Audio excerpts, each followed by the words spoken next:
velho. Saca isso aqui, velho. Só... Só o gadget, Cara, já vale curve-se. vale um prêmio de design já, né? Curve-se a minha superioridade. Ou seja, é aquela versão dos copinhos de quem é ecologicamente correto. E onde que vai esquentar? No próprio... Vai esquentar aqui, mano. Só vamos rachar o cafezinho, tomar um pouquinho cada um. Tá. Você tomou agora há pouco, é isso? Tomei. Aí eu só tomo uns goles porque é gostoso demais. Gostoso demais. Será que eu vou nesse ou eu vou nesse? Que dia é hoje? Ele já tá com um mês esse aqui. Eu acho que eu vou te fazer um mais foda. Deixa eu ver esse aqui. Eu vou abrir o café novo pra ti. Você é arrogante. Então, fala aí, quais são os cafés, então? Ah, cara, eu acabei de comprar esse aqui no Urban. É um microlote. Caro! Do Espírito Santo. O Espírito Santo é considerado por alguns o Quênia brasileiro. É mesmo? café. Olha, que legal. Aí você começa a descobrir, né, quais são os lugares. Mano, o Espírito Santo tá incrível de café, velho. Tá muito bom demais, mesmo. é legal. Cara, Minas, tem Bahia, tem galera tirando café bom de qualquer lugar agora também, mas, quer dizer, qualquer não, mas vários lugares, assim. Mas você falou aí lugares de tipo assim, de fazendas tradicionais, né? É que aí tá, agora com a terceira onda do café e a galera descobrindo o café especial aqui no Brasil, a galera tá valorizando porque, tipo, a gente é um baita produtor de café, Total, cara. mas a gente produzia de qualquer jeito também, tinha muito... Perfeito. E o café... Jesus... Tá- cheira isso tá- aqui, cheira tá isso moído? aqui. Não tá moído. Não, claro que não. Vou moer agora, né, mano? Vou moer agora. E aí o grande barato começa a virar essa coisa de sentir os cheiros, né? Os sabores, os aromas, tom de... as notas, madeira. as notas. Perfeito, as notas. Mas que cheiro ridículo. Delícia, Viu que palhaçada. cara. Então Delícia. é isso, cara. A minha vida é essa agora, cara. Você é um sabe que inferno. eu faço café no coador, né? Bem estilo fazendinha mesmo, Cara, assim, é delícia. né? Tem gente que gosta mais do cheiro do que do gosto. Ah. Mas isso tem um motivo. Tem um motivo. Eu vou ser extremamente mala agora, tá? Extremamente técnico, vai. Não, eu vou ficar mala. Porque que a gente foi acostumado com um café muito, muito ruim aqui no Brasil. E a galera... geralmente o café que a gente toma, de que pega no supermercado mesmo, que já vem moído, ferrou. Porque, assim, até tem um café que eu gosto muito aqui em São Paulo, que é o Coffee Lab, que é onde eu fiz o meu curso de barista. Eu tenho curso. Eu tenho curso de barista. Tá, Tá? então, É sério, então agora ouçam, tá? A coisa é mais séria, atenção, a coisa é ouçam com séria. mais atenção. Então, quando eu fiz lá, não, e lá, a senha da internet lá é moeu, fudeu. Tipo, quando tu moe, mano, faz, porque não vai durar, não dura. É na hora. Começa a oxidar na hora. Olha. Então, depois que tu torra, o ideal é no máximo um mês. E depois que tu moe, mano, 5 minutos, 2 minutos, quanto mais rápido tu puder fazer, melhor. Primeiro torra as próprias sementinhas, depois moe. Antes tem a colheita, né, beneficiamento, secagem, blá, blá, tem um monte de coisa, mas aí depois tu geralmente tu manda o café verde pra uma torra incrível, né? E aí eles torram que nem um cientista, os caras são muito incríveis na hora. Porque o café original, ele é verde? Eles chamam de café verde porque café é o pré. É o grão só, né? Ah, tá, Porque perfeito. E aí que tá, por que a gente toma um café tão ruim? E eu sei que não é legal falar ruim porque isso mexe com a memória afetiva das pessoas. Não é café ruim. A gente toma um café Não tão bom, né? de má qualidade. A gente toma um café de má qualidade. Porque geralmente o que a gente pega na gôndola é o café que caiu no chão, foi colhido muito verde, foi colhido de meio de qualquer jeito, colheita mecânica, que não é seletiva, só dos grãozinhos mais legal. Aí eles pegam esse café marromeno, botam tudo numa torra escuraça. Gigante. Uma torra escuraça, porque daí tira todas as características do café. E aí, todos os defeitos são escondidos também. E aí eles botam essa torra sem vergonha, e aí eles chamam de café forte.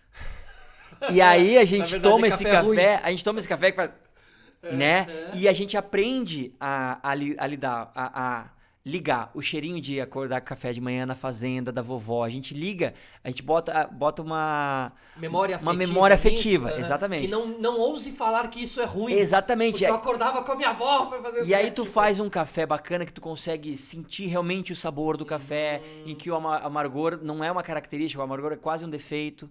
Legal, né? perfeito. Tu começa a pegar, a tomar isso, Quase a coisa do chocolate. aí tu dá isso pro cara diz, café fraco. Café fraco, sem gosto.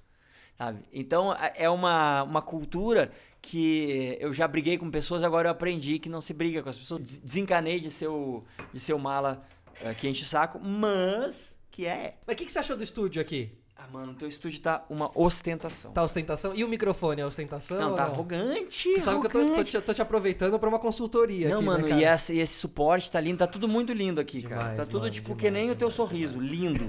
Ridículo, Tá maravilhoso, cara. E vem Não, cá, sabe falando que em coisa linda, a gente discute muito sobre a tua beleza, sabia? É um tema. Eu e o Alexandre Níquel, Ele veio aqui e falou a mesma coisa, cara, vocês são ridículos, a gente fala muito sobre a tua beleza. A gente fez várias vezes o top 10 dos homens mais lindos do Brasil. Tu não estava ainda e agora tu tá. Olha, eu tô amadurecendo, cara, tô ficando mais bonito. Cara, não, e agora que você tá todo movement, culture, do portal, não dá pra te aguentar mais, tá insuportável. Eu virei lutinha, né, Você tava cara? brincando de lutinha, Eu virei cara. lutinha, Isso é cara, eu nem maravilhoso, acredito. velho. Durante tanto tempo eu fiquei olhando vocês e falando assim, essas pessoas que fazem lutinha, cara, sensacionais. Cara, brincar de lutinha é a melhor coisa do mundo, cara. Cara, a gente Brincar tem de alguns lutinha. códigos que eu vou ter que ir explicando pras pessoas durante o programa. Lutinha é MMA, É, brincar de jiu-jitsu, lutinha. Brincar de lutinha, todo esse conceito. Que afinal eu conheço o Lucas Lima há muitos anos. Eu tava fazendo as contas, são 13 anos, cara, desde 2006. Cara, é muito por aí. É. Nossa, cara. Peta. Peta.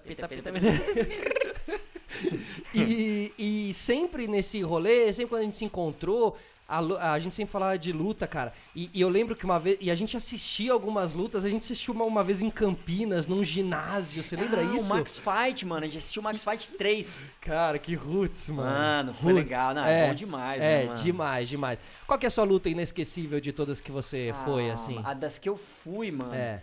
Eu vi a estreia do Brock Lesnar no UFC. Eu assisti ao vivo, eu vi o Olha. Frank Mir dando um leg lock nele. Vindo do wrestling, né? É, ele Você tinha já viu feito- as imagens dele antes de. Sim. Cara. Não, e ele tinha feito só uma luta no MMA antes, acho, se não me engano, no Pride. Ou no Pride ou no Dream? Acho que era Pride ainda, e arregaçou o cara. Mas aí eu pensei, vai chegar ali, não vai ter chance. Ele tava sentando a porrada do Frank Mir, mas aí o juiz parou por uma bobagem. E aí o Frank Mir conseguiu pegar a perna dele. E logo depois teve. Ó, aqui já ferveu na minha. Olha ali, Olha a só. fumacinha já saindo. Bom, a pauta hoje é não ter pauta, né? Você tá ligado? Mano, o não pauta é minha especialidade. É que Sou o nosso- pautado pela não pauta, Cara, né? o nosso podcast lá, o Asterístico. A gente basicamente fica 1h30 xingando a mãe do outro. É só isso. E aí, às vezes, a gente fala de algum filme. Às mas- vezes só. Às vezes, mas Às o vezes. foco é realmente xingar a mãe do outro. Isso aqui quer dizer que tá. Olha, moemos na hora o café. Sente esse cheiro aí, te apavora.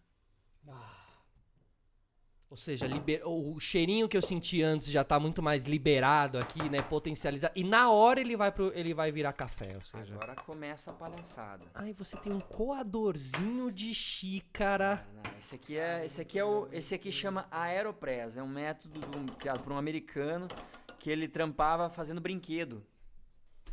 Você tá brincando, E cara. ele curte a parada da diversão. Então, e ele pra mim, é o mais legal pra viajar. Porque é isso aqui, né, cara? Tu bota isso aqui, tu faz em qualquer lugar. Ou seja, você como um bom gaúcho, que já tem o macete de andar ali com a sua cuia, com a sua aguinha candy, né? Já tem esse macete Já de tem isso andar na com a cultura, bebida, né? No dia a dia, que eu acho incrível, que o argentino tem muito parecido, o uruguaio também.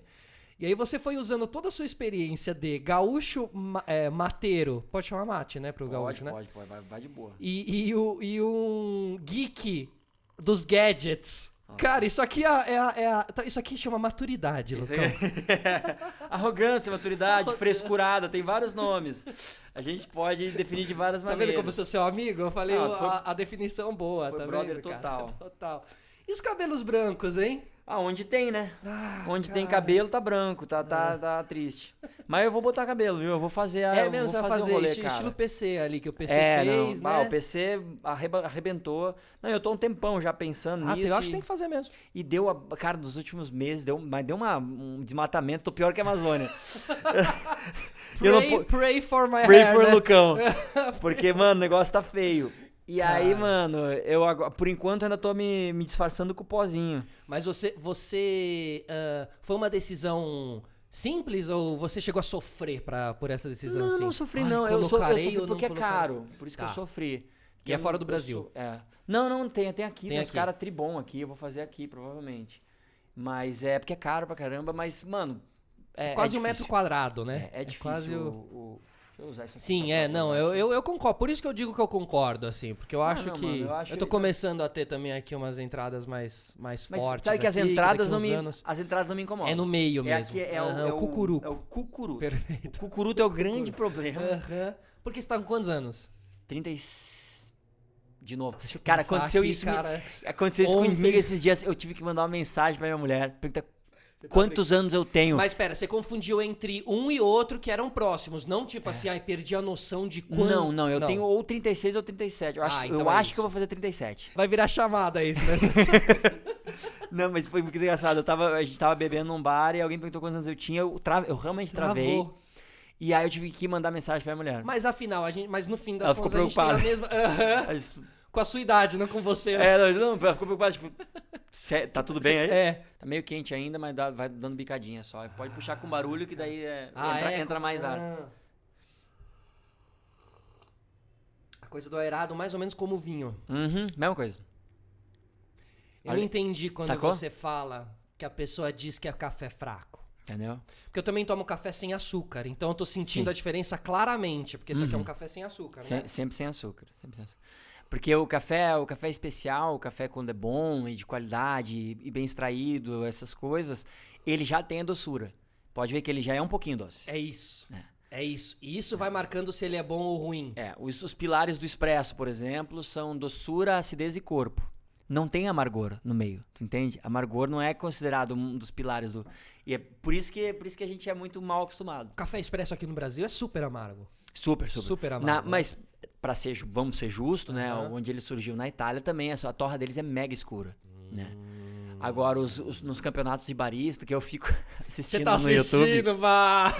Eu fico assistindo no YouTube, velho. Eu já te vejo assistindo. Cara, eu fico vendo os caras fazendo e tal. É tipo um cara que levou a própria água pro campeonato, porque ele pegou a água da nascente da fazenda onde foi plantado o café, sabe? Essas coisas, essas frescuras que eu adoro. E aí eu fico vendo essas coisas aí, esses cafés que eles fazem hoje em dia, o expresso, não é... Normalmente os ganhadores, os campeões, não são com torra tão escura, não. É média, normalmente. Assim. E como é o campeonato? Já tem toda uma coisa de transmissão, de cenário, de iluminação? Tem tudo, cara. Porque tem um potencial você transmitir um campeonato de barista, e deve ser bem legal. Mano. Os caras contam umas baita história, é lindo, porque ele te explica. Tem alguns que os caras levam umas coisas, tu dá um gole no café, come essa berry e, mano, é lindo. É frescura, sim, concordo. Não, eu acho, cara, mas aí que tá. A gente tem uma mania a mania dos outros é frescura e as nossas frescuras são manias. Não, cara, é frescura mesmo. Mas é legal, velho. Tá tudo certo, não tem problema ser frescura. E qual é o melhor que você já tomou, assim? Tem? Dá pra te perguntar alguns, isso? Assim? Cara, tem alguns. De expresso, mano, eu acho que eu levantaria 2. Teve numa cafeteria em Tampa. Logo que eu comecei... Flórida. Que foi logo que eu comecei a curtir café e a gente foi pra passar, tipo... Quase um mês lá, pra não ficar em Orlando, ficar num lugar um pouquinho diferente. Tampa tem umas paradas super legais, assim. A gente ficou num resortzinho que eu fiz um negócio muito legal depois que eu te falo, também pra não desfocar do café. Que a gente ficou nesse resortzinho e eu fiz uma pesquisa pra achar os melhores cafés da cidade, que eu sempre faço. Eu tenho uma lista. Gênio, cara. Tu não tem noção, cara. Eu tenho a lista em Anápolis. Anápolis eu tenho um café bom pra te recomendar, se quiser. Eu tenho uma lista enorme no telefone. Chegando na cidade, você vai atrás do café aí eu vou pra comprar. atrás. Que esse é o seu barato hoje em dia. Pra comprar e pra tomar lá, comprar um cafezinho tri. Legal. E aí eu pesquisei e descobri esse cara. Era um cara que ele era do mercado imobiliário. E aí deu a bolha de 2008. Ele perdeu tudo e, tipo, ele amava café. Então ele abriu a garagem da casa dele, botou uma maquininha e começou a servir café. E ele era pesquisador e tal, amava como hobby. Largou tudo, começou a trampar com isso e fez uma cafeteria. E eu fui na cafeteria do cara e eu tomei... Na real, foi o primeiro expresso que explodiu minha cabeça. Assim. É o turning point. Eu até hoje não sei se ele é tão bom quanto eu me lembro, mas eu acredito que seja, e só pela minha memória, então ele foi. Né? O que ele causou foi, então dane-se. Mas realmente o café do cara era muito incrível, chama Buddy Brew. Buddy Brew. Em Tampa. Vale a pena conhecer. Legal. E o outro foi num dos top 3 ambientes mais hipsters que eu botei meus pés até hoje, que foi uma cafeteria em Los Angeles que chama Bar 9. Mas era tão hipster que eu cheguei a ficar constrangido. E olha que eu tava de touquinha, com o cachecol, eu tava todo Só fantasiado. faltava barba grande, Eu o tava cabelo... super fantasiado, assim. Mas eu me senti até desconfortável. Mas eu tomei um geisha, que é um café que agora é uma mutação aí que a galera tá enlouquecida. É um café do Panamá. Uma mutação ali, você diz, na hora de preparar. Os caras já estão começando Não. É o...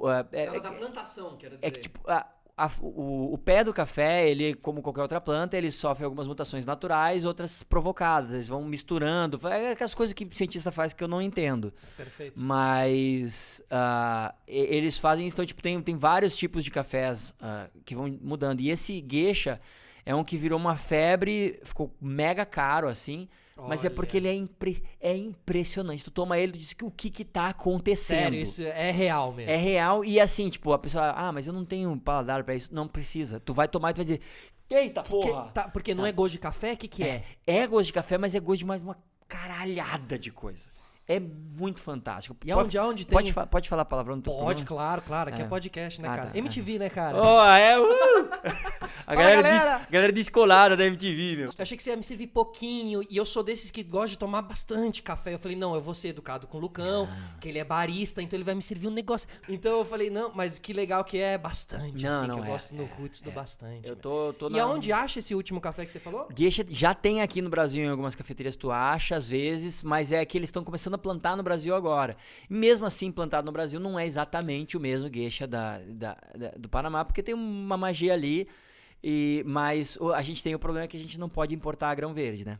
No Brasil não permite, que é um saco. Que a gente poderia importar esse grão e torrar e ter ele fresquinho aqui. Não, porque tu chega em qualquer cafeteria, tipo, nos Estados Unidos... Tem café da Etiópia, do Quênia, que são de morrer.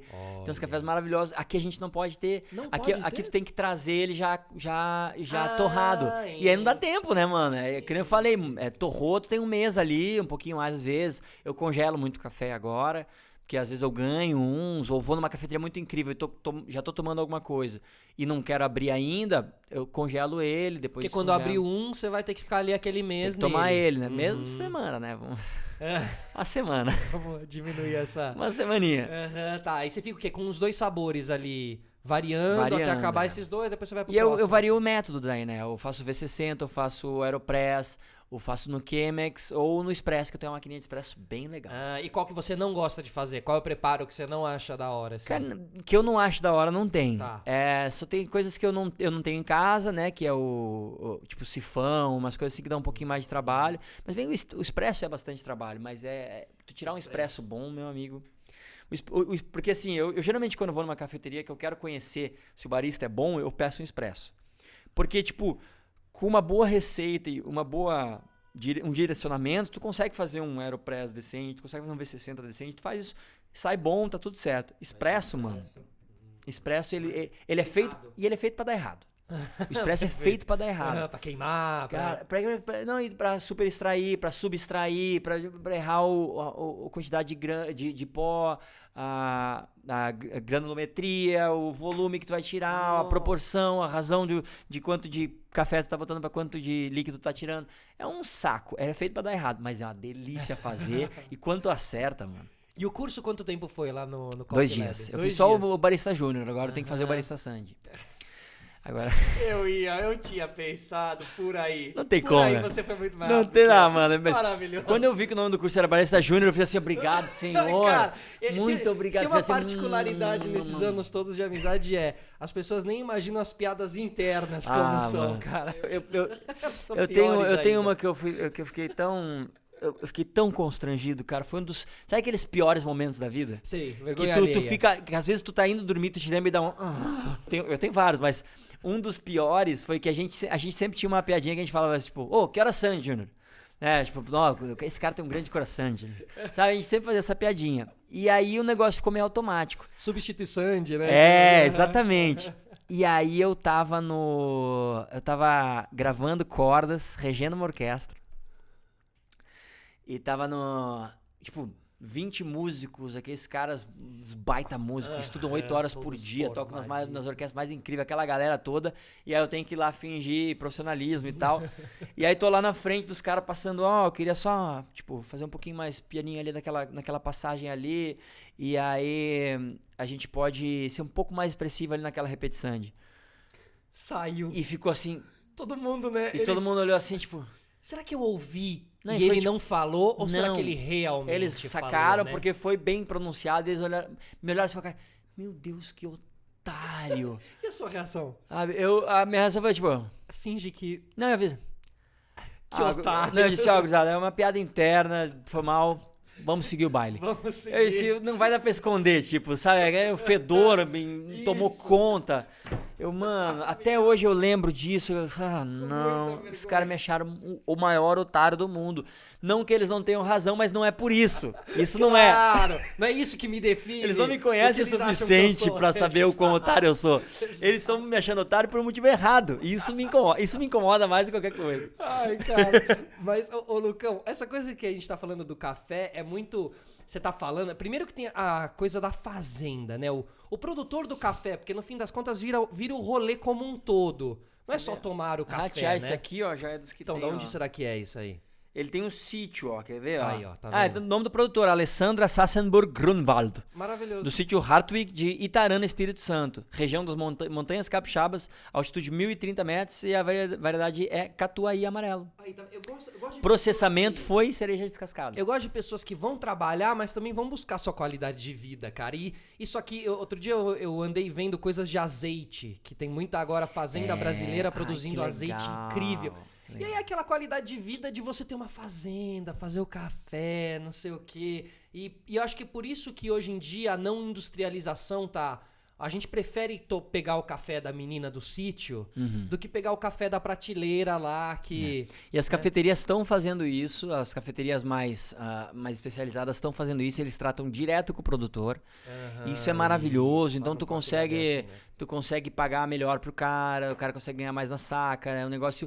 E é diferente. É sustentável, a economia é sustentável. E aí o cara, tipo, ele tem a produção grande dele, que ele pode vender como commodity, que ele meio que colhe do jeito que for, só pra despachar mesmo. E aí ele tem esses pequenos lotes. Eu fui numa cafeteria em Recife, que os caras, eles são uma torrefação também, e aí eu provei um café feito lá. Um café plantado lá, que não é uma região tradicional de café, não é um clima que se considera perfeito para um café especial, mas os caras fazem muito café de commodity e tal, e esse cara da torrefação, ele foi para as fazendas e disse, se tu fizer isso aqui, bota só essa sombrinha aqui, colhe desse jeito, faz isso aqui, pelo menos algumas sacas, tu vai conseguir triplicar o teu faturamento nessas sacas. E aí os caras, aos poucos, eles pegam as fazendas deles e fazem um cantinho do café especial. Sensacional. E aí tu mantém o teu volume e tal de trampo, mas tu também faz uma legal. E o cara serviu um café de lá que era extremamente honesto, era bom, era gostoso. Legal. Então, já foi em fazendas já de café? Meu sonho, cara. Tô tentando faz tempo. Tá aí um bom turismo, né? É um bom turismo e eu tô querendo fazer um influencer. Eu quero ver se alguém me chama pra eu fazer publis. Mas é lógico, eu cara. Adoro publi. Eu acho publi a coisa mais maravilhosa do mundo. Hashtag publi, né, Hashtag publi, cara. Eu acho publi um negócio lindo. E as pessoas às vezes têm preconceito com publi. Cara, o publi são os mecenas de hoje em dia. O lance, cara, pra mim, o publi são os médicis. Sabe, cara? Eles são os caras que te... Cara, eles patrocinam a tua arte, velho. Tu vai ali, compra... Cara, compra aqui os cafezex. E aí, daí, tu pega essa grana e tu faz pode... o estúdio do podcast. Tu faz o estúdio de podcast, pode gravar um disco legal, pode chamar um cara legal pra mixar, tu pode chamar essas coisas. Eles ajudam a financiar as nossas artes. Exatamente, cara, porque, mano... às vezes a arte... por si só não se financia. Não dá, velho.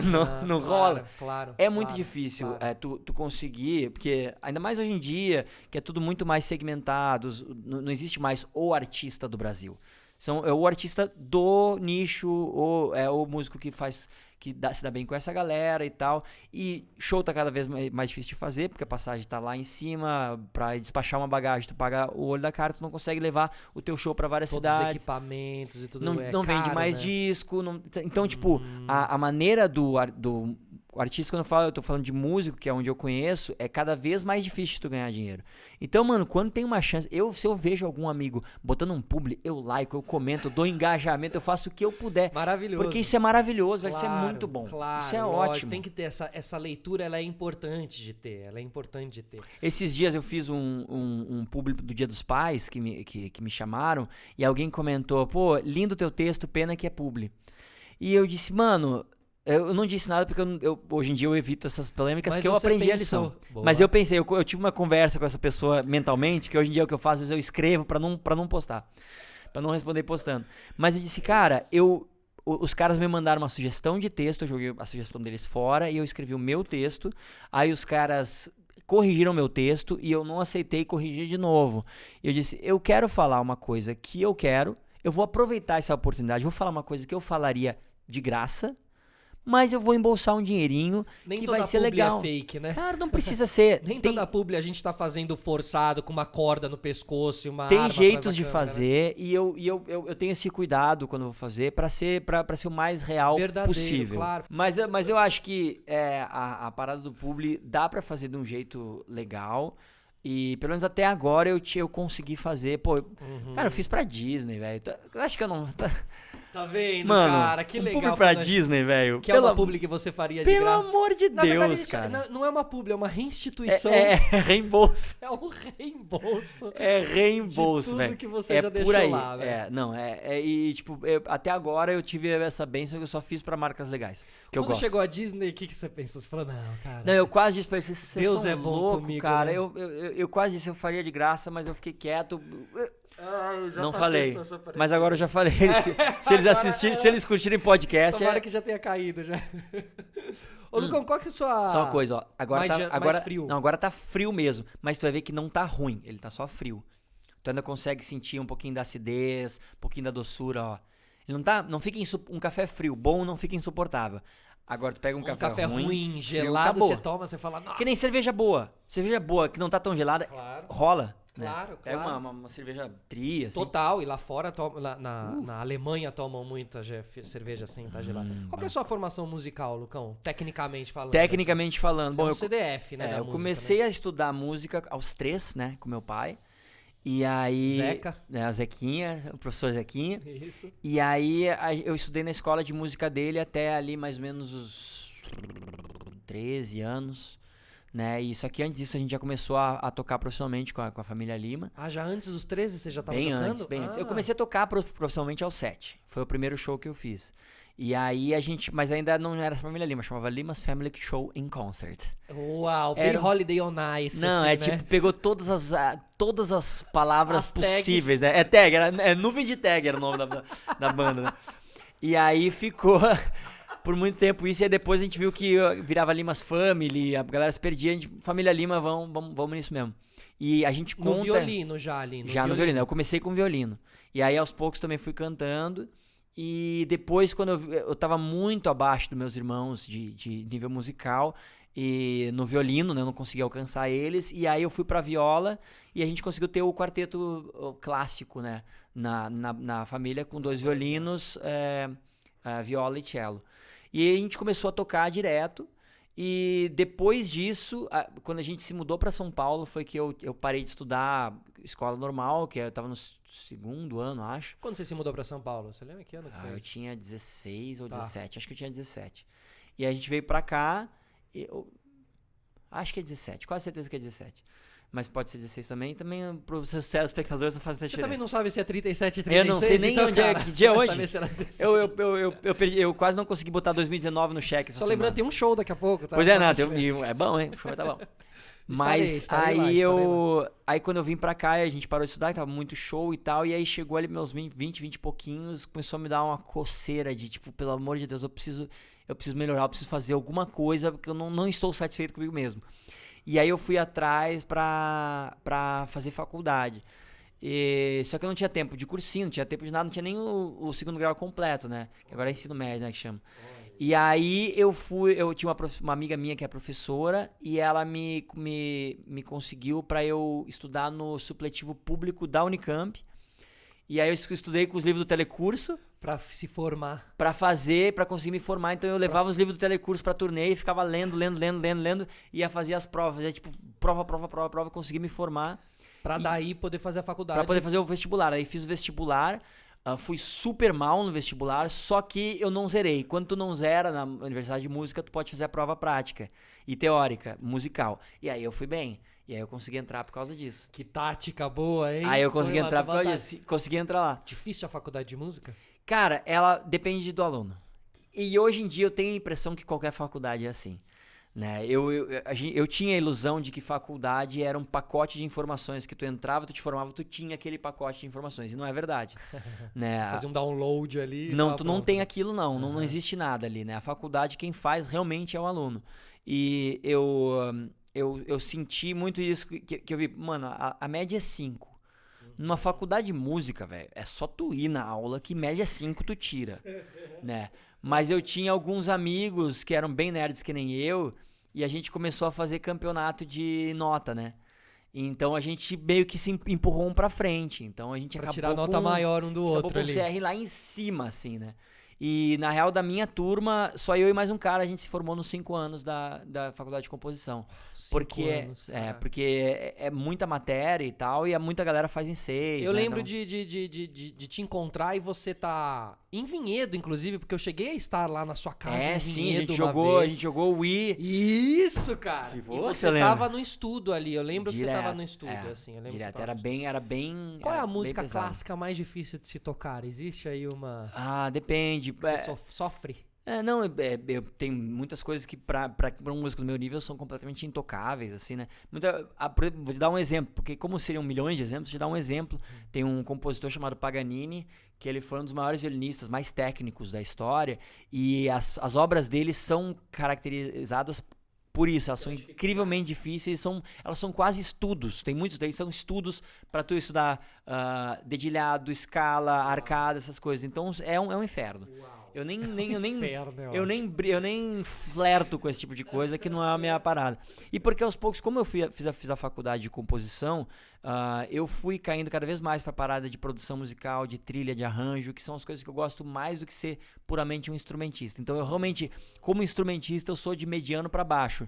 Mas eu me especializei mais na parte da composição. Você tem a base como um todo, mas você tem aí a sua característica própria, que é basicamente também fazer as coisas que você gosta também, né, Lucão? Isso eu tenho uma sorte bizarra. Compor pra videogame.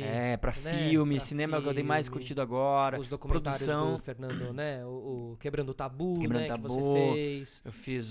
Com ele eu fiz o Quebrando o Tabu, fiz o Na Quebrada, fiz toda Coração a parte sertanejo agora, né? Coração de Cowboy, Coração eu fiz de a Cowboy. trilha. O Abe, o filme do Fernando que vai sair agora, eu fiz toda a pré-produção da trilha, depois a gente não conseguiu continuar. Que aí é ficção. Que aí é a ficção, é lindo, o filme vai sair logo mais, quem terminou a trilha foi o Morelenbaum e o Gui Amab, são dois grandes compositores e músicos. Gui Amab. E sim, claro. De que banda que ele era, o Gui Amab?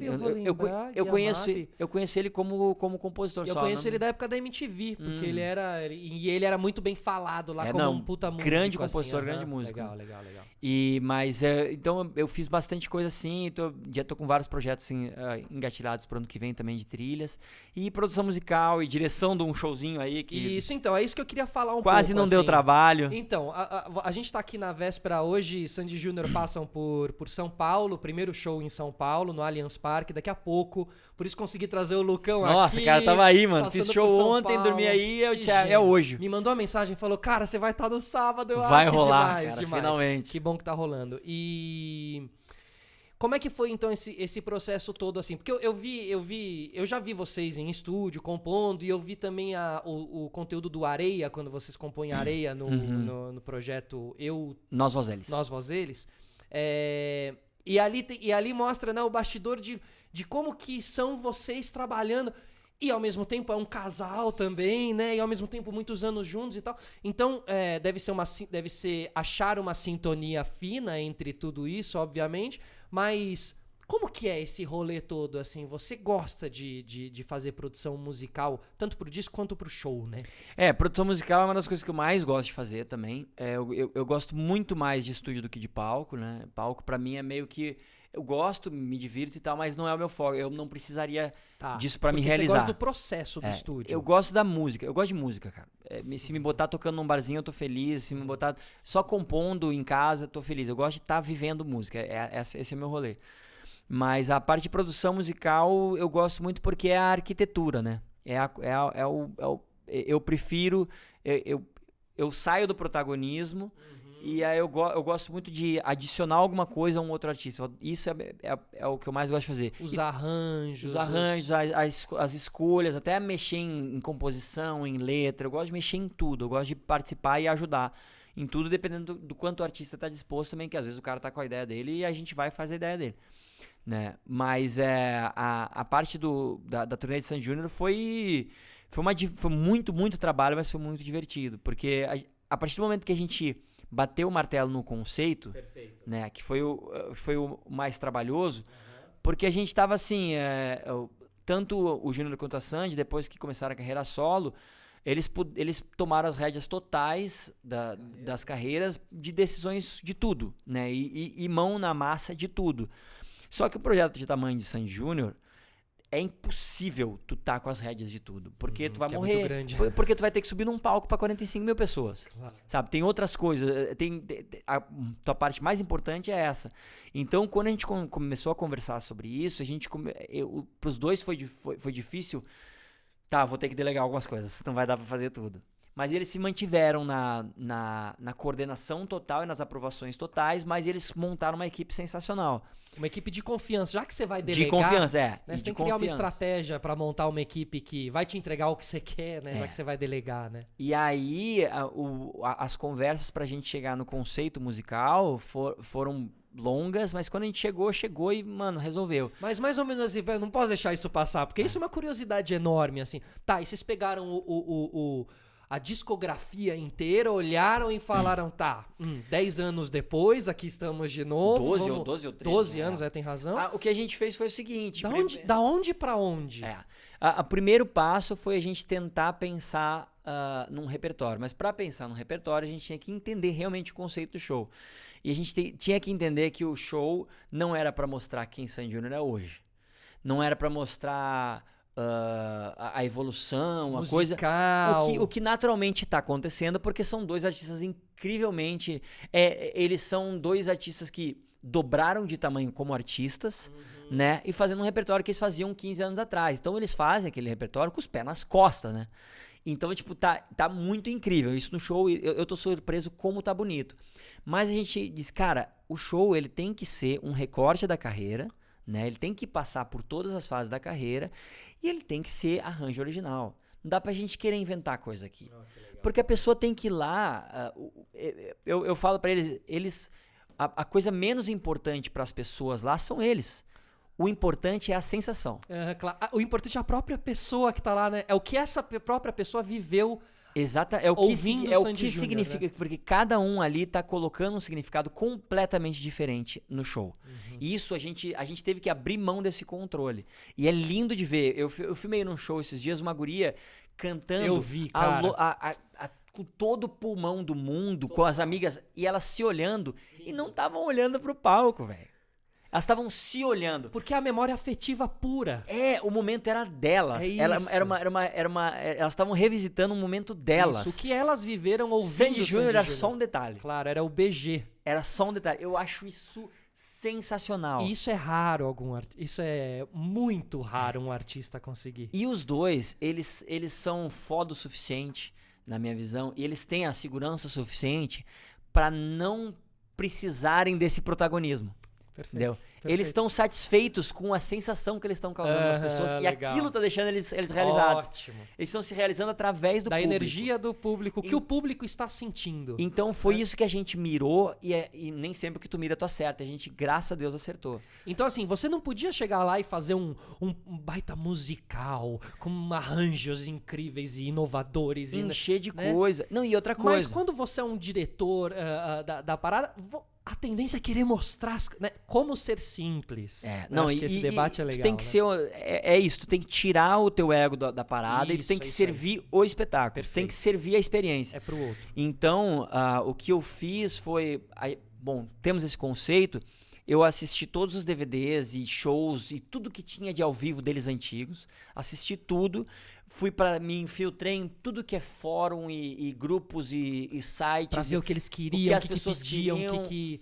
E pra entender também, porque às vezes tu entra em grupo de discussão de fã, muito fã mesmo, eles só querem as lado B. E nós estamos falando de 45 mil pessoas no estádio. Não dá pra tu encher de lado B. Tu tem que botar uma aqui, uma ali e tal, mas tu não pode. As pessoas têm que se divertir, eles têm que sair de lá cantando. Como você se livrar? Como você também, como artista, às vezes tocar músicas que você mesmo não quer tocar, né? Às vezes, Então, né? cara, foi quase pra eles. Ana Júlia do Los Hermanos que não tocaremos mais. Mas já fizeram as pazes, né? Tocam hoje em dia. Eles tocam, fizeram as pazes. Porque é um processo também. E pra Sandy Júnior, na minha visão... Fizeram as pazes com a própria música. Na minha visão, e isso eu tô falando por mim, então não tô querendo botar palavras nas bocas deles. Nas bocas deles, sei lá. Tá certo, né? Eu acho que se eu falar uma coisa, se eu falar uma coisa que a patroa não gosta, vai ser melhor do que eu falar o português errado. Eu vejo neles que os dois fizeram as pazes com a história deles. Porque é muito louco isso. A gente faz um trabalho e a gente bota uma coisa na rua, a gente é sujeito a comentário de todo mundo. E se falou muita merda a respeito de Sandy Júnior. Se falou muita merda. E essas coisas, de uma maneira ou de outra... Não, antes, durante. Agora na volta só teve coisa legal. Eu só vi coisa legal. Mas durante, eles ouviram muita coisa. Sim, então, é às verdade, vezes, né? às vezes até críticas infundadas, quando muito repetidas, elas batem na gente, não tem jeito.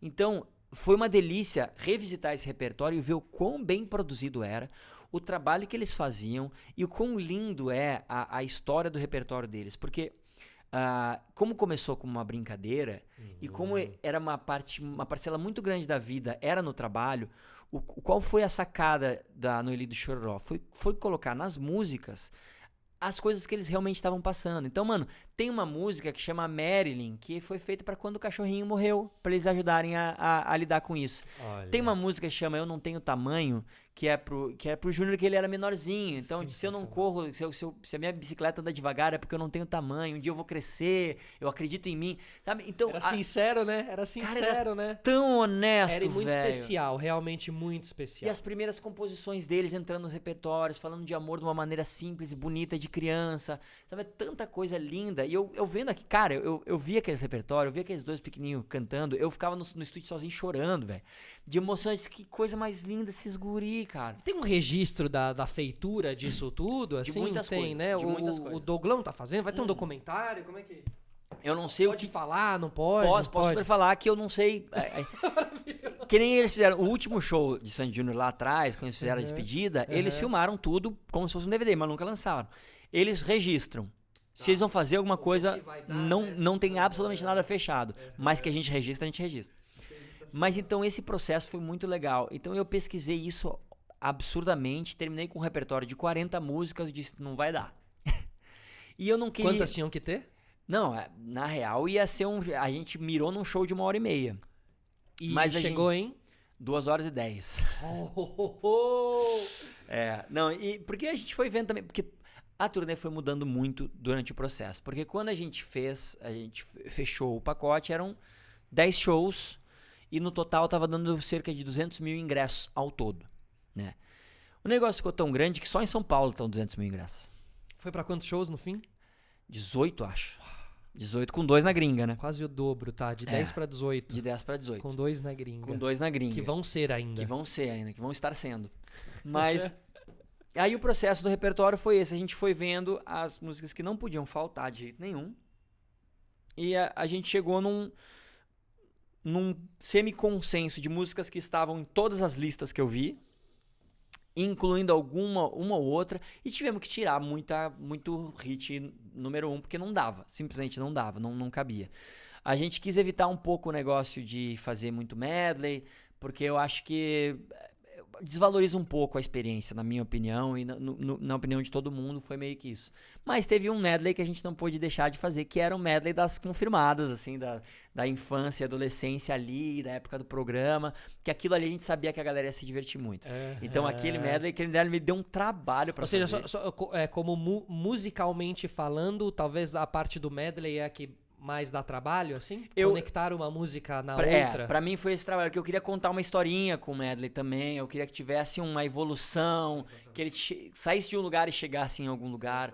E pra tu juntar essas músicas e ver tons, porque os dois, tipo, cantam completamente diferente hoje em dia. Então, todo esse trabalho foi incansável, foi Ou gigantesco. seja, existe a diferença na voz deles de hoje em dia, e isso influencia nas músicas de antigamente, assim? Totalmente. Ah, Pra tu achar um tom que caiba pros Pros dois é mais difícil agora. Olha, É mais difícil, então, que louco. Teve muito Que ajuste. louco, que Teve louco. muito ajuste. E aí foi a parada mais Indiana Jones da parada, né? Que foi encontrar os HDs antigos de gravações, de shows e De coisas musicais, você tá falando. musicais pra pegar os timbres originais, os loops originais, pra gente trazer exatamente essa memória afetiva que a gente tava conversando. Então, tipo, quando abre a música 4 estações, tem um loop.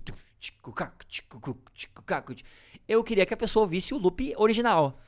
Então, meu amigo, não foi fácil. Mas aí você tem esse loop separado, gravado ele separado, você tem ali registrado Agora a isso? gente tem.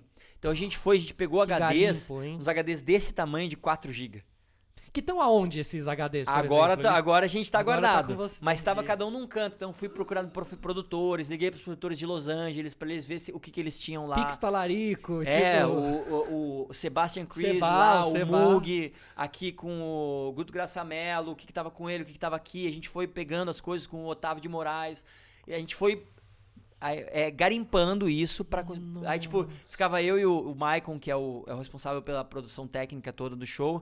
A gente ficava... Ele, mano, consegui, vamos pular. Eu, não acredito. Yes! Ah, que legal. Aí a gente tem o som original da introdução da Vamos Pular e coisas assim que a gente foi buscando pra dar essa emoção. Claro. E eu me lembro quando a gente fez o Serginho, que a Maria Gadu tava na plateia, quando começou 4 estações, ela me olhou e eu, é isso que eu quero!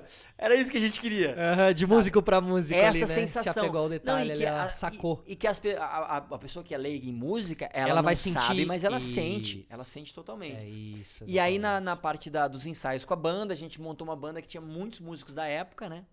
Então isso foi muito legal, que já dá uma cara com alguns outros músicos novos. E aí a gente foi batalhando pra chegar o mais próximo possível dos arranjos originais. Mas é claro que daí a gente, como são outros músicos, tem uma energia diferente e tal. E os arranjos, eles estão iguais, mas eles estão sendo executados um pouco diferente. Curioso pra Então, ouvir. tipo, tu assiste o show, tu tem a ligação direta com o original, mas tem uma coisinha mais ali, uma coisinha mais aqui que a gente deu uma... E tem violinos no show? Tem, porque tinha, né? Ah, porque tinha já Sandy na tinha, época. tinha, pô. Mas você é um cara... Eu queria lançar a campanha que é Lucão, bota violino em tudo, né, cara? Pra mim, violino é que nem gergelim, cara. Quando não tem, tá faltando. Faz falta. Quando não tem, Ai, tá faltando. maravilhoso.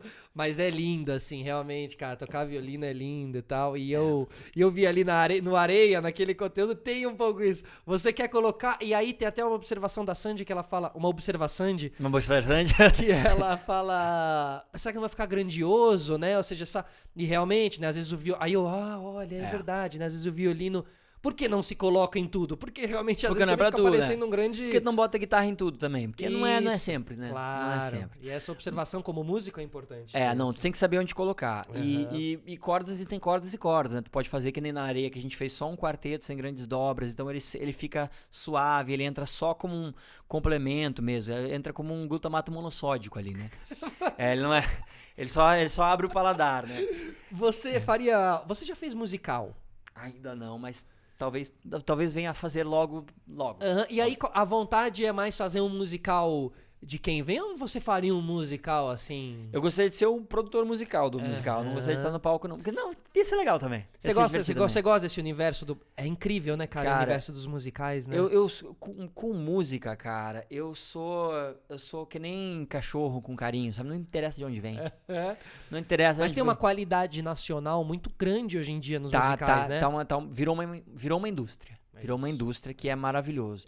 Mas eu com música, velho, pô, mano, eu já tive cada experiência absurda de tocar com Angra, de tocar com Sepultura no Rock in Rio, de tocar com uma orquestra, de tocar com... Agora a gente tocou com o Dudu Nobre semana passada, sabe? Mano, é cada coisa que... Mano, música pra mim é onde chamar eu vou. Não, e com vocês eu pude perceber e ver de perto, e vocês conhecem todos esses grandes músicos brasileiros, que não são os músicos que necessariamente têm o seu álbum lançado e o reconhecimento... Mas esses caras que fazem a indústria acontecer. Caras que eu vejo tocando com você, daqui a pouco eu vejo tocando com outro, eu vejo também tocando com outro. Sim. Porque são feras assim. E essa turma do Angra, essa turma do Sepultura, né, que vem dessa formação clássica, são todos formados, música, não sei se todos, mas... Mas são uns baita músicos. Assim, pra tocar aquele som, tu tem que estudar que nem um maluco, que nem um imbecil. E uma cena de interior de São Paulo também, muito grande de músicos, né? Muito músico. Ali Tatuí, que tem o conservatório. A própria Unicamp forma muito músico bom. Ah, olha. De músico a gente tá muito bem servido no né? Brasil. É impressionante, assim. E é uma linguagem mundial, você não precisa saber... Eu lembro que eu falava isso pro Champignon, que quando a gente foi gravar o disco lá em Los Angeles, que eu fui fazer o documentário da 9 Mil Anjos, no final o Smashing Pumpkins estava fazendo um teste pra baixista, e o Sebastian falou pro Champignon, fica porque estão fazendo um teste pro coisa. E o Champignon falou, não vou ficar porque eu não sei falar inglês e tal. E eu lembro de falar pra ele, cara, sua arte, ela é... Você não precisa falar inglês pra ser o baixista dos Smashing. Não necessariamente, E aprender inglês a gente aprende rapidinho. Tocar baixo daquele jeito não aprende rapidinho. Maravilhoso. Né? Deixa eu te fazer uma... Eu separei aqui os seus 5 discos preferidos que você postou outro dia, os mais ouvidos da vida, desculpa, não necessariamente preferidos. E aí então eu vou falar o nome do disco e você me faz um comentário sobre o disco, o que você lembra e tal. Então, Diorama do Silverchair. Esse é o mais ouvido e é o favorito mesmo. Esse disco, junto com o outro que vai estar nessa lista aí, foram discos que mudaram completamente minha visão. É muito sofisticado.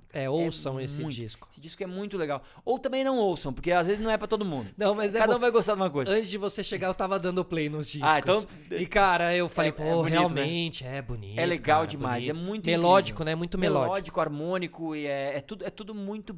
É um petáculo. Mas o Diorama foi o último disco que eu ouvi solteiro. Eu ouvi indo pro meu casamento. Eu vi ele indo pro meu casamento. Que eu estive no seu casamento, inclusive. E nos divertimos. Outro disco 2, Dangerous, de Michael Jackson. Esse foi a capa. A capa era linda, né? É desconfortável falar de Michael Jackson atualmente. Vamos tentar focar na arte. Se é que isso também é possível, que outro dia eu tive esse debate. Assim, é possível separar? Pra mim é super. Tá. Mas eu entendo que pra outras pessoas não é. Então vamos... Devemos separar ou não devemos separar? Eu acho que cada um tem que fazer o que quiser, velho. Eu acho que se tu consegue Boa, separar, caindo separa. naquele mesmo lugar, né? Cara, essa é a minha temática em tudo hoje em dia na vida, cara.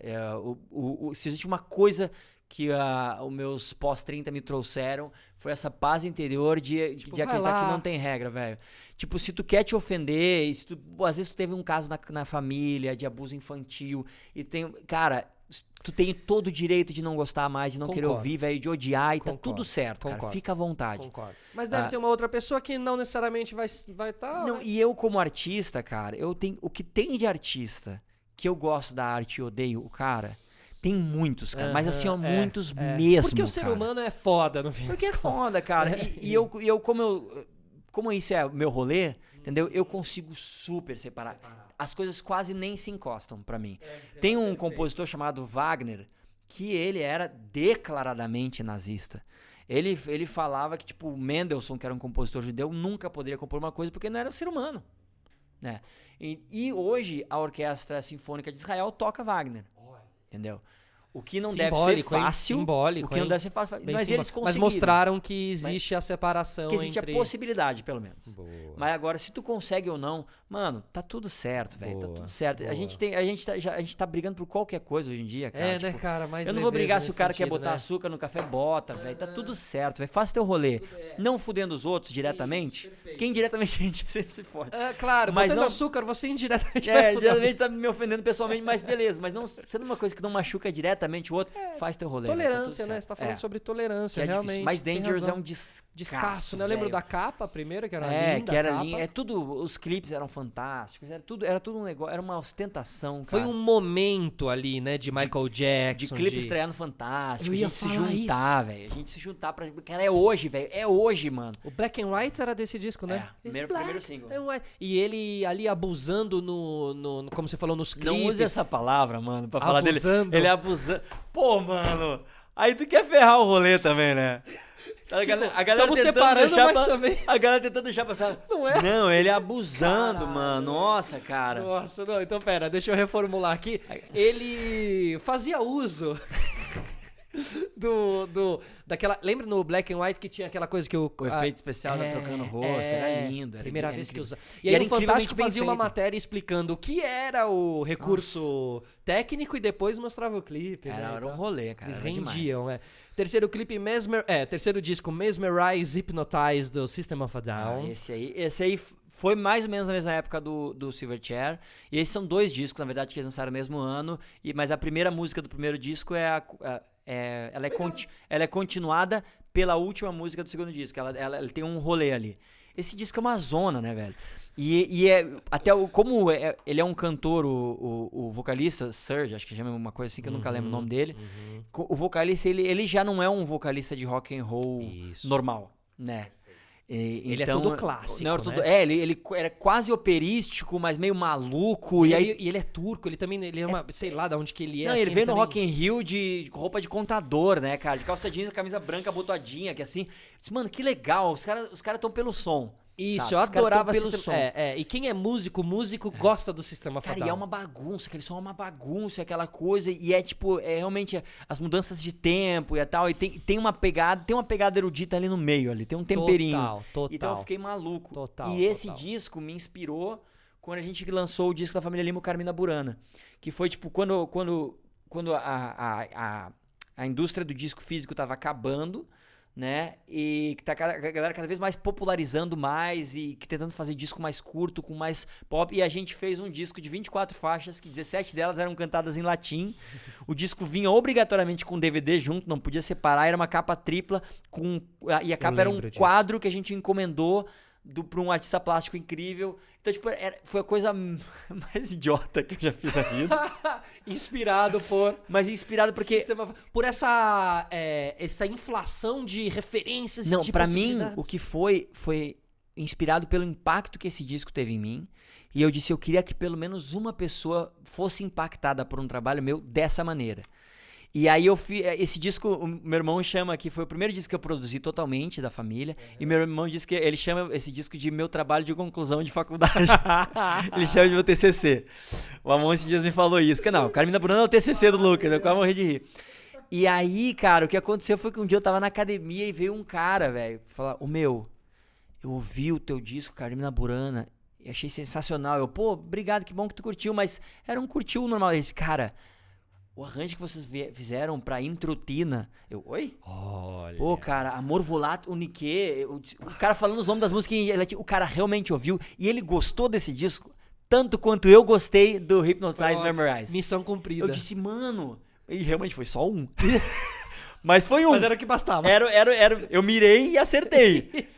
Que é uma outra dica que eu sempre dou pras pessoas. Cara, sonhe baixo. Pronto. Sonhe baixo que tu vai realizar teus sonhos. A expectativa é a mãe das frustrações. É isso aí, né? cara. Sonhe baixo. Cuidado com cara. a expectativa. Não sonhe alto, não. Sonhe baixinho.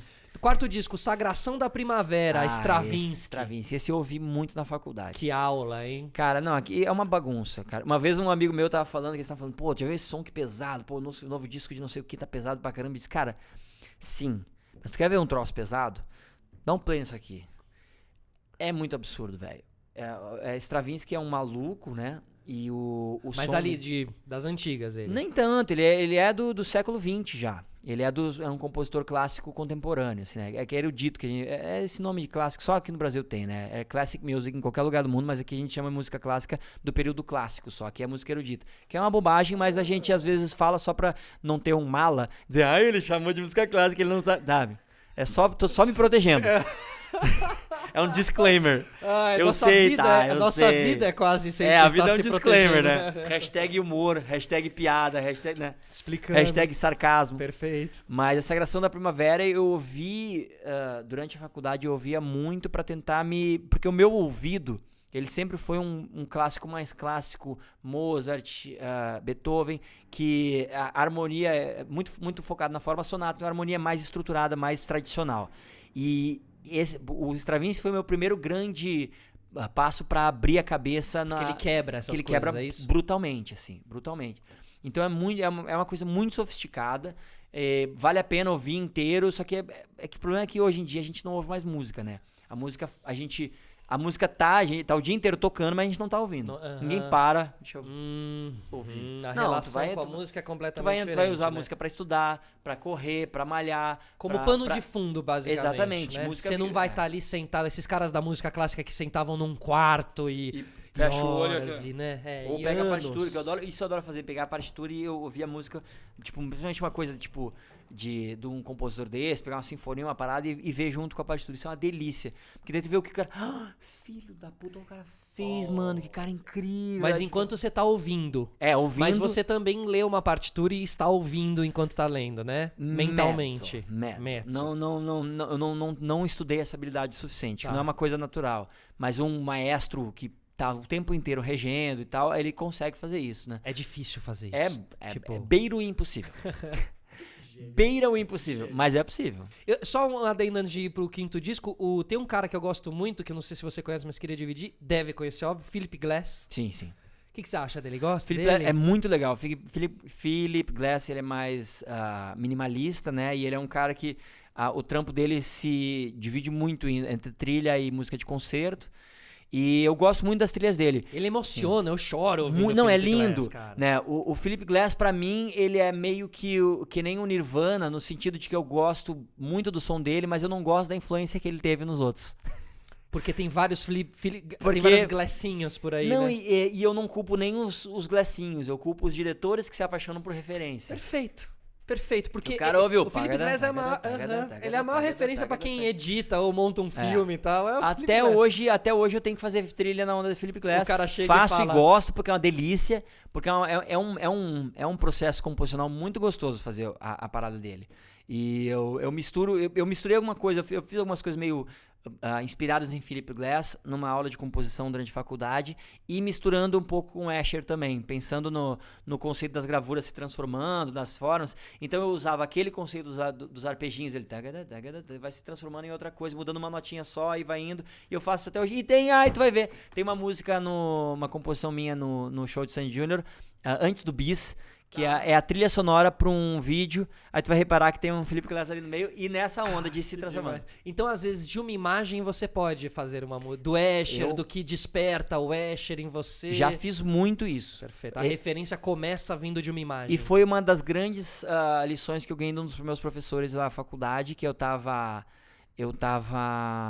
tinha que fazer um trabalho para o fim de semestre e eu tentava compor, não sabia nada, que eu não sabia de onde partir, sabe? Não tinha uma ideia. Não ralava. E eu fui falar com ele, professor, eu tô batendo cara no muro. Ele disse, lê um livro sobre arte, vai ver uma peça, lê qualquer outra coisa que não seja... Qualquer arte, vai ver um quadro, vai ver uma exposição, qualquer coisa que não seja música. E aí eu fui, e aí o que eu fiz, deixa eu fazer um bem tosco, eu fiz 3 desenhos, eu mesmo, mas de formas geométricas que eu conseguia fazer, pintei de uma maneira bem idiota, assim, uma merda, tá? Mas aí eu peguei aquilo, botei aquilo num papel, peguei um papel manteiga, botei por cima, botei o pentagrama da música e escrevi a música em cima das formas. E a partir disso eu fiz uma música. Então, tipo, a música tu pode partir de qualquer coisa. Tu pode pegar uma palavra qualquer, pegar essa palavra aqui e aleatoriamente eu pego essa letra aqui, S vai ser Lá, P vai ser uma colcheia, isso vai ser isso. E aí a partir dessa série, se chama música serial, eu crio uma série e a partir disso eu começo uma melodia e aí eu desenvolvo do jeito que eu quiser. Maravilhoso, esses processos são sensacionais. São anti-bloqueio. Perfeito. Anti-bloqueio. Devotica você conhece também? Não. Devotica? Depois eu vou te passar, então, esse é um cara bem legal, Devotica. Cheguei a The Voice, tu ia falar The Voice. Sim, conheço. E por último, por último, os discos mais ouvidos por Lucas, Nadando com os Tubarões de Charlie Brown, porque você gosta muito de Charlie Brown, nossa, né, mano? Eu gosto de uma maneira não saudável. O lance do Charlie Brown foi esse disco em específico. Nadando com Tubarões. Foi muito incrível, porque ele é tecnicamente muito bom, o som dele é incrível. Isso me chamou a atenção na primeira vez que eu ouvi. E as músicas são muito legais, a energia é ridícula, e eles são todos muito bons músicos, né? E aí as composições todas mexeram muito comigo numa época de quebra, porque foi na época que eu comecei que eu nunca tinha pensado em música como ferramenta pra pegar mulher. E foi na época que eu comecei é porque eu tocava violino, né? Tipo, não toca violino, a mulher diz, meu Deus, que sexy. Dá pra pegar uma guitarra e e foi ficar, na época que eu tipo... comecei a tocar violão. Eu comecei a aprender a tocar violão e aí eu comecei quando toca violão os gurias gostam. E aí, né, nessa época eu comecei a gostar mais de rock and roll, a ouvir mais rock and roll moderno, que eu gostava mais das coisas clássicas por causa do meu pai, mas eu não era muito chegado na parada mais moderna. E aí comecei a fazer banda de cover com os amigos pra tocar em barzinho, a gente começou a tocar paralelo com a família. E você tocava uns Charlie Brown. Um monte de Charlie Brown. Olha. Red Hot, Linkin Park, Pearl Jam. Como que eu perdi essa fase, cara? Eu não fui num barzinho era desses. Legal. Como que eu não fui? Era legal. Banda in vitro, cara. Banda in vitro ali, Campinas e região, Campinas, Valinhos, Souzas. Né? A gente se divertiu horrores fazendo esse disco foi incrível e eu conheci, nessa época eu conheci o Chorão, eu conheci os caras num programa de TV que a gente fez e eu fiquei encantado, cara, eu sou encantado pelo trampo dos caras. Eu também. Eu gosto demais. Temos que eternizar Charlie Brown Jr., né, pra todos, inclusive pro Theo, quando ficar mais molequinho, mais jovenzinho. Nossa, ele é maluco pra ele ouvir, pra ele, né? Rock and roll é tudo pra ele. E o que ele fala, as letras do Chorão, né? São letras que moldam caráter, né? Tipo assim, molda caráter, né? Total. Porque fala de você também ser um cara, né? Firmeza, responsa, exatamente. Não, o Theo, esses tempos, na época, quando tava saindo o filme do Queen e tal, a gente tava ouvindo muito Queen. E aí, acho que começou tipo Under Pressure, alguma coisa assim. E aí ele disse... Papai, bota um rock and roll. Eu disse, isso aqui é rock and roll, filho. Não, eu quero rock and roll daquele.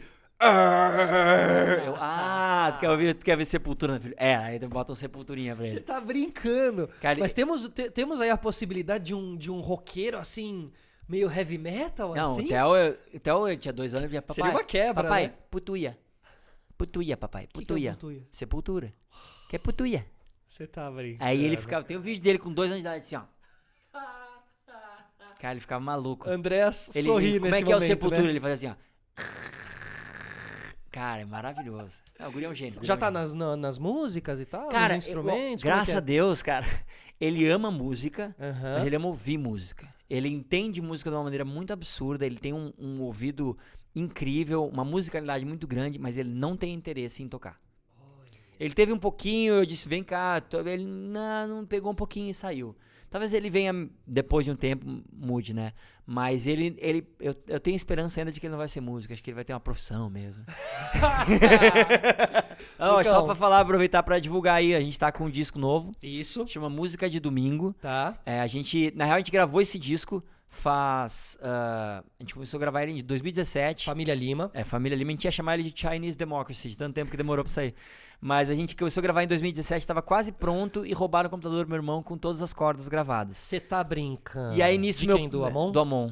E aí nisso meu pai saiu da banda e a gente começou a fazer uma coisa atrás da outra, de programa, de coisa e vai, corrida. Não conseguimos terminar. E aí eu disse, mano, pelo amor de Deus, vamos fazer. Aí pegamos, vamos lançar ele em formatos de EPs e vamos fazer isso eternamente. Então a minha ideia é fazer 3 EPs por ano. Por ano. 3 EPs por ano. E aí o primeiro já saiu agora e são músicas que a gente tocou no programa Tamanho Família, só que do nosso jeito. Que legal, então tá muito cara. legal. A gente já tá com... ontem a gente ficou falando, viajando, a gente tá com cada ideia legal de fazer uns EP nada a ver, assim, de videogame, filme. Vamos fazer um monte de coisa agora. Incrível. E agora, assim, só a gente falando de Família Lima, esse projeto que começou através do seu pai, Zeca... E agora você assume essa já há muito tempo você, né, cantava ali, né, já, Lucas. Como é que é essa transição, assim? É uma ordem natural das coisas, praticamente, assim? Cara, foi muito natural. Tá sentindo falta do paizão ali A gente viajando? sente falta do convívio, né? Isso é difícil, porque a gente como família convive muito mais trabalhando do que fora. Porque quando a gente sai do show, sai da turnê, a gente tem outras famílias, claro, né? Claro. Mas o lance foi, aos poucos, desde do Carmina Burana, foi quando eu comecei a assumir mais a produção musical, a direção musical e o direcionamento artístico da banda, né? Então isso não foi uma grande quebra, né? Foi mais um negócio da convivência que é meio chato, que a gente tem bem menos hoje, mas que meio que faz parte da vida, né? Todas as famílias têm menos convivência com os pais depois que começam a trabalhar. A gente que quebrou isso um pouco e levamos isso até os 30 e poucos. Não, e vocês, assim, como pouquíssimos casos aqui no Brasil, vocês são conhecidos como família. Vocês têm família no nome. Eu tenho o prazer de conhecer de perto a família Schirman, que também é outra família também aqui. E hoje em dia eu entendo plenamente, por conhecer vocês, o tamanho da responsabilidade e do jogo de cintura que é você... A sua família virou também o seu trabalho também. Tem muito amor envolvido, mas também tem muitas outras... Não, cara, complica muito, porque as estruturas, as hierarquias se confundem, né? Porque existe uma hierarquia familiar e existe uma hierarquia de trabalho. Perfeito. E aí, quando é que tu tá respondendo pro teu irmão ou pro teu colega de trabalho? Mano, é um rolê, não é fácil não. Né? Não é fácil não, tipo, tu Uhum. tá... Porque minha mãe, a Lorena, é empresária, aí tu tá no camarim, aí ela chega, Lucas, tu deu oi pro contratante? Sabe, tipo, tu deu oi pras visitas, né? E eu de mãe. é pra dar oi, tá bom, oi, tudo bom? Sabe, tipo... É um negócio, é esquisitaço, velho. Total. Mas é uma responsabilidade muito grande, né? De você... É, uma responsabilidade ali das relações mesmo, Sim, e, né? Com o público. Missão, é uma missão, mas da com responsabilidade eu missão. fujo. Das responsabilidades desse tipo eu geralmente fujo. Quando alguém fala, vocês são um exemplo de família, vocês são um exemplo de casal. Cara, eu só sou um exemplo de família no sentido de que a nossa família é toda torta. É aí que eu sou um exemplo. Como todas as porque outras, são né? todas. E isso foi cara, eu falo que o programa Tamanho Família pra gente foi uma faculdade de família. Porque a gente vê lá, toda a temporada, cara, 20 e poucas famílias no palco. E a gente vê as histórias, e cada um tem um tio que brigou, né? E tem gente que não se fala há 3 anos, Perfeito. e tem outro que dá certo assim, que mora desse jeito, que vai... E, mano, a gente vê como a única constante em família é que é uma zona, mas a gente se ama. Mas, mano, não é imune, não é perfeitinho, não é fácil. Pronto, Uma pessoal. família não é fácil, Pronto, um casamento pessoal não é aí fácil, de nada casa. é fácil. Tá vendo, Mas é pessoal de legal. casa? Isso, pessoal de casa. Não precisa ser perfeito. Não é porque a gente vê na TV que é perfeito. Até porque, tipo, a vida de todo mundo na TV ou na internet é perfeita porque a gente só bota os melhores momentos. Mas, porque também não vou ficar, ó, galera, tô aqui, ó, brigando com o meu irmão, olha, sabe, tá vendo isso aqui, ó? Voou um copo sangue aqui, no ó. soco dele. Voou um copo Não, aqui. a gente não faz isso. Então, mas mano, é importante falar sobre, expor isso. Eu acho, cara, Humanizar quase, a gente não precisa se humanizar também, mas assim, é importante mas falar, saber as mazelas. Eu fujo das muito, coisas. cara, porque a galera, tipo, na nossa família é um pouco menos, mas na família da minha esposa, a galera idealiza eles demais, assim. Perfeito. E eles, pra ser justo, eles são o mais perto de uma família perfeita que eu conheço. Concordo. Mas não é perfeito. Claro. Mas é perfeito na imperfeição mesmo, né? É isso. É a humanização do rolê. É. Lógico que não é perfeito, família, gente, é tem óbvio. problema normal, tem Claro. problema normal de família. E a questão também é como lidar com todos esses problemas. Como, né, nunca se distanciar, nunca virar as costas, nunca ser cuzão. E quando tu entende que o desequilíbrio e o conflito faz parte da situação, É o tempero? ele não te pega de surpresa e tu sabe, isso é uma coisa a qual a gente tem que superar e não é o centro da parada. E não é o fim de nada, Porque né? se tu fica esperando a perfeição, tu cria uma vida de frustração e só fica olhando, pô, a família dos caras funciona e a nossa é toda torta. Não, é todo mundo tortinho. Total, cara. Todo mundo Total. tortinho. E vem cá, essa tatuagem cresceu. A gente não vai terminar nunca, né? Não. Cresceu essa Tá- tatuagem. Cara, tá em construção, tá crescendo. Vini Vidi 20. Essa aqui, que meu irmão disse que é Unidunité. Aí tem a Continue, que foi a minha grande desculpa pra ter uma tatuagem de videogame. Eu vendi ela toda filosófica pra minha esposa, né? Continue sempre pra frente. Claro, veja. Evolução. É infinito. Mas daí, é pra ter minha letrinha. É pra ter Continue. minha letrinha 8 bits aqui. E, na real, essas duas tatuagens aqui eu sonhei com elas. Qual é a outra? Incompleto, só que tá incompleto, né? É a super sacada. Que Você não vai completar, não é que você terminou não, no meio. é porque é ela incompleto mesmo, assim, é incompleto. claro, Que na claro. real eu sonhei com essas duas tatuagens aqui, exatamente dessa maneira.